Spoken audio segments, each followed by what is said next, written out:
आज ये मेन ऋषि elite society का हेडक्वार्टर है, ये रिसर्च और हेरिटेज सेंटर भी है।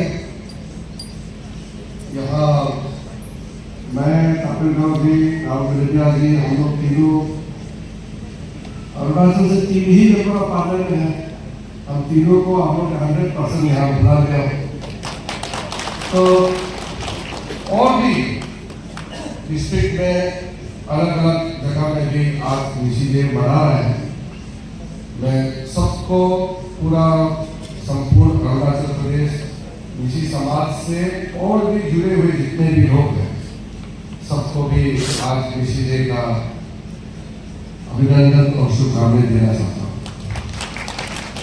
वैसे तो आज हमारे बीच में काफी महत्वपूर्ण लोग बैठे हुए हैं, पूरा नाम तो नहीं ले पाएंगे, फिर भी हमारे दोनों साथी member of parliament Kapil Rao ji हैं, राव गलेरिया जी हैं, और ऋषि एलाइट सोसाइटी का प्रेसिडेंट प्रोफेसर करा शौर्य जी हैं, और फाउंडर प्रेसिडेंट है डॉक्टर जराम देवी जी, और कुछ स्पेशल गेस्ट बुलाया हुआ है मिसली वेलफेयर सोसाइटी से जो चेयरमैन है नाथेम लिंगी जी, तांगी सुपुल अपराधी कम्युनिटी से इनवाइट किया है राधे बिरो जी, और ऑनरेबल एमएलएस हमारे समाज, इसी समाज के यहाँ पानीकराम जी, टाइम जी, लिखा सोनी जी, और ईटानगर के मेयर लिखा नारी कादर जी, हमारे 2 भूतपूर्व मंत्री हैं अशोक बेली जी और तबादुल जी, x-MLA Ashok Thakur ji, Arunachal Pradesh public service commission के चेयरमैन प्रोफेसर प्रदीप दिप्पा जी, और डेलीगेशन है हमारे युवा अंशु अहिया का, और प्रोफेसर करा शौर्य जी के साथ जो उसका कोर टीम है, vice president 2 general secretary Narayan Thakar ji है,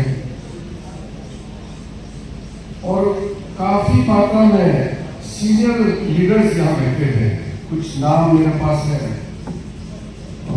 फॉर्मर प्रेसिडेंट है Venkat ji, former general secretary तारकबिल जी, डॉक्टर ज्ञानम राणा जी, टीटी तरा जी, हेरी मारिन जी, आओ कबीर जी, और मैं कई चेहरे लोगों को तो जानता हूँ, सब लोग परिचित हैं, और कई युवा भी है, कई यंग है जो मैं पहचानता नहीं हूँ, आज पहले बार देख रहा हूँ।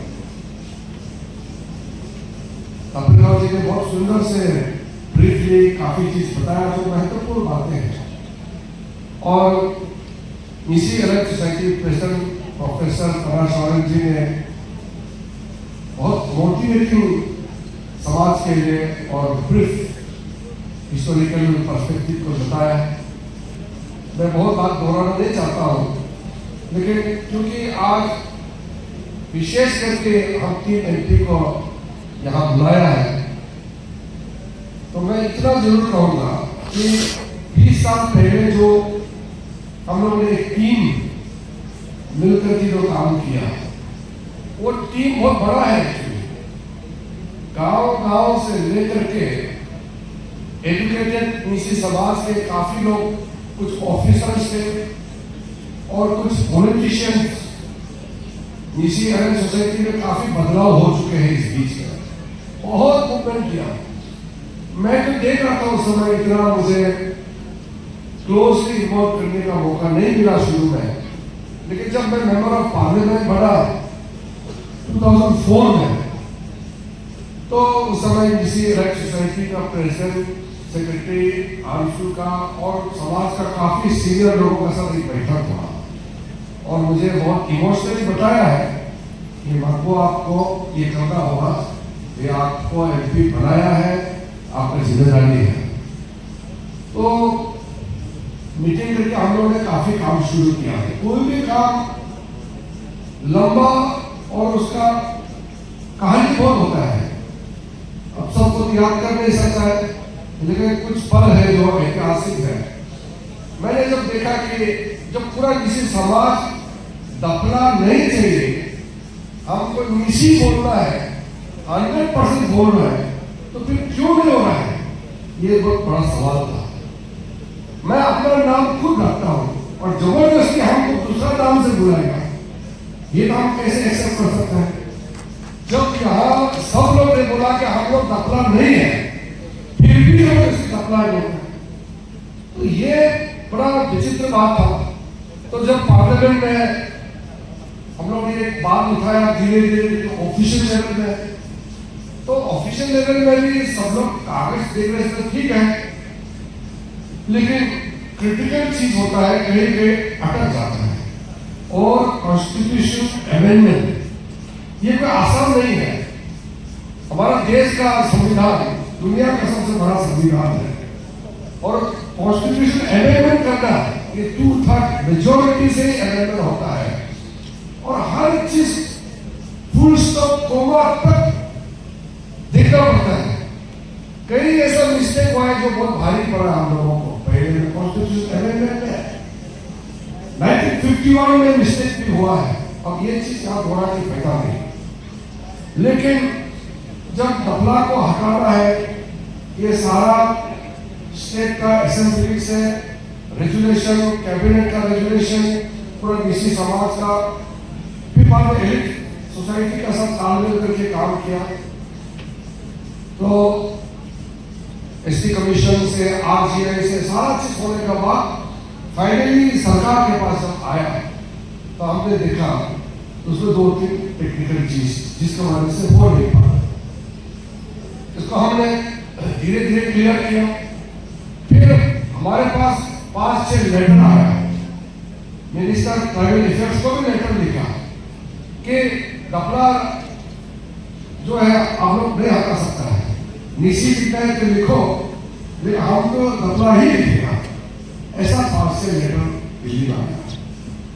तो हमारा संविधान में लिखा है, एक भी आदमी कहता है कि हम ये लिखेगा तो आप जबरदस्ती नहीं कर सकते। तो हमने कहा, मंत्री को भी बोला है उस समय का सरकार में जो प्रमुख लोग थे कि ये किसी ने लिखा जरूर है, लेकिन समाज का सेंटिमेंट है, दफला तो डेरिवेटिव वर्ड है और इसको किसी तरीके से हमें हटाना है। तो मंत्री ने हंस के बोला, चलो निशी करके हम लोग कर देते हैं, लेकिन दफला को तो हटा नहीं सकता। तो हमने कहा कि नहीं, ऐसे तो नहीं होगा, प्योरली निशी लिखना है और दफला को कंप्लीटली कागज से कॉन्स्टिट्यूशन से हटाना ही होगा, तब इलाज पूरा होगा, नहीं तो दाग रह जाएगा। तो करते करते काफी आगे पीछे बहुत हुआ। फिर हमने यहाँ समाज को भी बताया, अलग सोसाइटी के बाद में तो अंतिम में जब हम लोग मूव किया था, तो हमारा फॉरेस्ट ऑफिसर साहब था, हमारा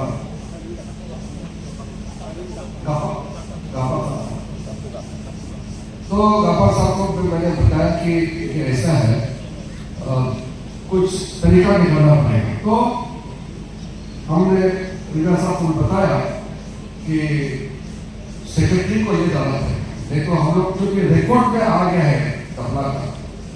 तो गौतम बुद्ध मुखर्जी उस समय सेक्रेटरी था, senior IAS officer, secretary tribal affairs, तो उसको बिना किसी को बताए हम लोग उसको डेट फिक्स करके, मैंने दोरजी ठाकुर साहब यहाँ चीफ मिनिस्टर था, तो दोरजी ठाकुर साहब को बताया कि हमारा सीनियर डीसी अलग सोसाइटी और कुछ सीनियर लोगों को बता दीजिए और हेलीकॉप्टर को आप गुवाहाटी में भेज दीजिए।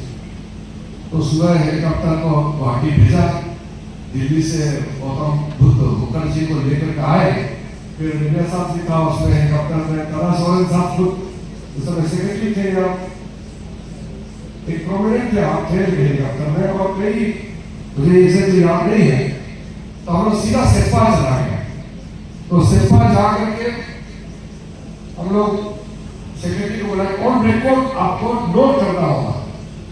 तो वहाँ रेशन पापोली गया, पापोली में जाकर के सेक्रेटरी साहब को बोला कि आप पूछिए आदमी लोग को, आप ओपिनियन लिख लीजिए क्योंकि आपको फाइनल रिपोर्ट देना है।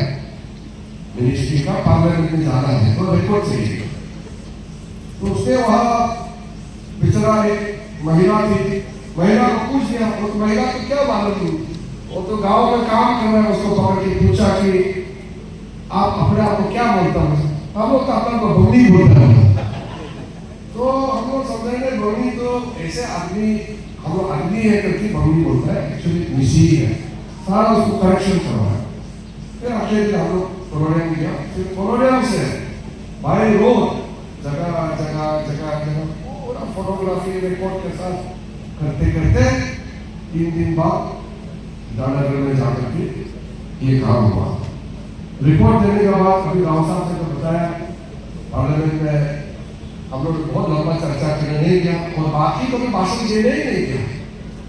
हम लोग बोले 2 एमपी हम दोनों ही बोले, तो और हम लोग वादा किया मिनिस्टर को कि उस समय पार्लियामेंट के फर्स्ट मंत्री थे प्रियरंजन दास मुंशी, अभी भी दुनिया में नहीं है, उनको प्रॉमिस किया कि हम लोग भाषणबाजी नहीं करेगा, लेकिन आज ही पास करना है किसी भी हालत से।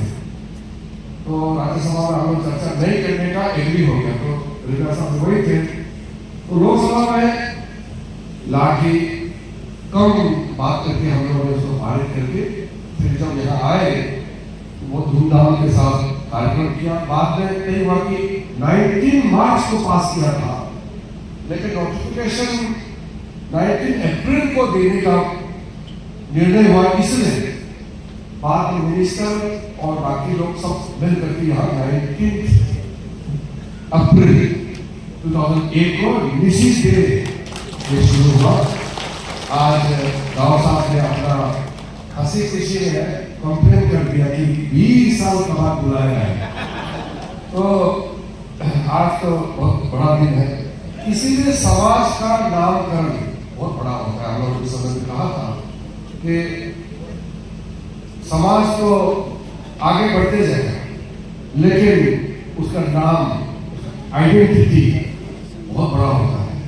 और इसलिए निश्चित समाज के लिए नहीं, हम सब के लिए गौरव का बात है कि 20 साल आज हम लोग 19 है, लेकिन साल 20 साल हो गया। ये 19 है ना प्रोफेसर साहब, आपका ऑफिशियल 19 डीसी से है?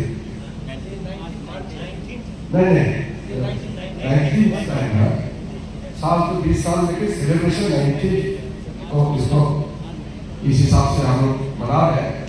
तो मेरा तरफ से मैं एक और बात बताना चाहता हूँ, क्योंकि बहुत लंबा मैं बात नहीं रखना चाहता हूँ।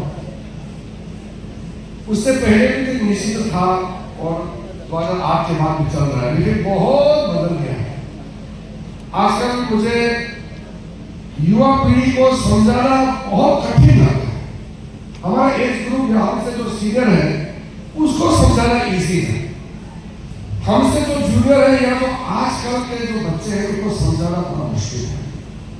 और ये मैं अपने बात सिर्फ नहीं बोल रहा हूँ, सबका ये हाल है। बदल चुका है दुनिया। मैं पॉलिटिशियन को बोलता हूँ, पुराना स्टाइल भाषण मारने से अभी होगा नहीं। टाइम बदल चुका है। परिवार में कहाँ आजकल का बच्चा आपका बात मानता है? कोई बच्चा माँ बाप का बात नहीं मानता है।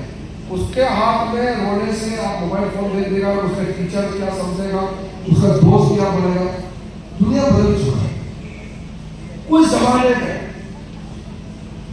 कल्चर या सिस्टम बदलने में 100 साल लगता है। एक चेंज लाने में कम से कम 200-300 साल के बाद में चेंज होता है। आजकल हर साल चेंज होता है। यानी कि अगर ईटानगर से तो उस समय एक दिन लगता है, तो 100 साल के बाद में एक दिन लगेगा, 200 साल के बाद में एक दिन लगेगा। लेकिन जैसे गाड़ी रास्ता बन गया, गाड़ी आ गया, वो 20 मिनट में पहुंच गया। जैसे एरोप्लेन हो गया, 2 मिनट में पहुंच गया। भविष्य में तो आप जानते हैं टेक्नोलॉजी इतना एडवांस हो गया कि बटन चिप्स लगा के आप फिजिकली अपना बॉडी ग्रेविटेशनल पुल को माइनस करके आप सीधा अपना बॉडी वहां पहुंच जाएगा।